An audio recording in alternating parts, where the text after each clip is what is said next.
होय, भारताला स्वातंत्र्य मिळाल्यापासून ते आजपर्यंत आपल्या या भारतामध्ये आपला हा शेतकरी राजा अतिशय कठीण परिस्थितीमध्ये जीवन जगत आहे.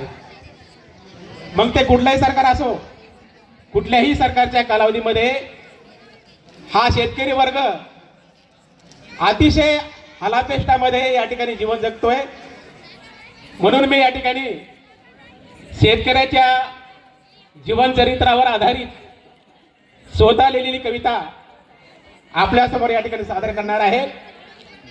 आणि माझ्या या कवितेचं शीर्षक आहे, इंडिया तुला शेतकऱ्यावर भरोसा नाही का? इंडिया तुला शेतकऱ्यावर भरोसा नाही का?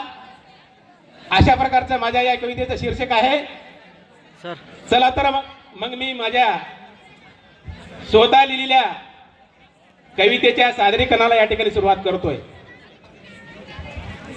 शेतामध्ये सोयाबीन पिकवण्याकरता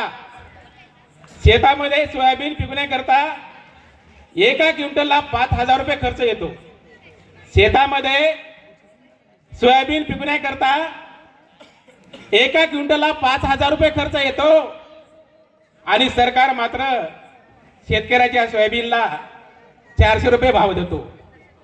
आणि सरकार मात्र शेतकऱ्याच्या सोयाबीनला 4,000 रुपये भाव देतो.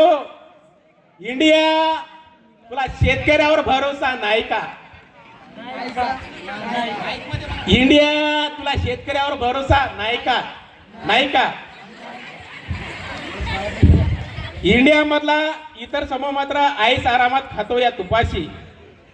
इंडिया मधला इतर समूह मात्र आईस आरामात खातो या तुपाशी, पण आमचा शेतकरी राजा मात्र राहतो या उपाशी. पण आमचा हा शेतकरी राजा मात्र राहतो या उपाशी. इंडिया तुला शेतकऱ्यावर भरोसा नाही का? नाही का? नाही का?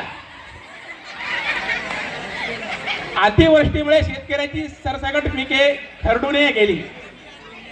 अतिवृष्टीमुळे शेतकऱ्याची सरसकट पिके खरडून गेली, पण सरकारने मात्र शेतकऱ्यांना हेक्टरी तुटपुंजी रक्कम दिली. पण सरकारने मात्र शेतकऱ्यांना हेक्टरी तुटपुंजी रक्कम दिली. इंडिया तुला शेतकऱ्यावर भरोसा नाही का? नाही का? नाही का? इंडिया तू स्वतःला कृषी प्रधान देश म्हणून घेतो. इंडिया तू स्वतःला कृषी प्रधान देश म्हणून घेतो, पण याच कृषी प्रधान देशात शेतकरी राजाला मात्र तू करड्या नजरेने पाहतो. पण याच कृषी प्रधान देशात मात्र तू शेतकऱ्यांना करड्या नजरेने पाहतोय. इंडिया तुला शेतकऱ्यावर भरोसा नाही का? नाही का? नाही का? सरकारी कर्मचारी आणि राजकीय लोकांना मात्र भरपूर पेन्शन आहे. सरकारी कर्मचारी व राजकीय लोकांना मात्र भरपूर पेन्शन आहे, पण शेतकऱ्याच्या आयुष्यात मात्र सारखंच टेन्शन आहे. पण शेतकऱ्यांच्या जीवनात मात्र सारखंच टेन्शन आहे.